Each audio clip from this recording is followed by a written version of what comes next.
बिस्मिल्लाहिर्रहमानिर्रहीम। अस्सलाम वालेकुम दोस्तों, माजिद राना के साथ अलिफ न्यूज़ में खुश आमदीद। उम्मीद की जाती है कि आज की ये वीडियो आपको पसंद आएगी। तुर्की ने ऐलान किया है कि वो अमेरिकी सदर डोनाल्ड ट्रंप की जानिब से फौलाद और एल्यूमीनियम पर महसूलात लगाने के जवाब में 1 अरब 80 करोड़ डॉलर मालियत के अमेरिकी सामान पर टैक्स लगाएगा।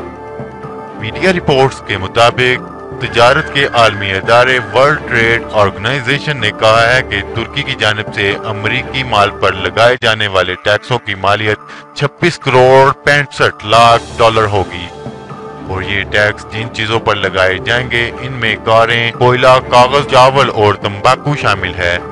तुर्की के माशी अमूर के वजीर ने अपने एक बयान में कहा है कि तुर्की इस बात की इजाजत नहीं देगा कि इसे अमेरिकी मैशत को दरपेश मुश्किलात का गलत तौर पर जिम्मेदार ठहराया जाए। उनका मजीद कहना था कि हम इसके हल का हिस्सा हैं, ना कि मसले का।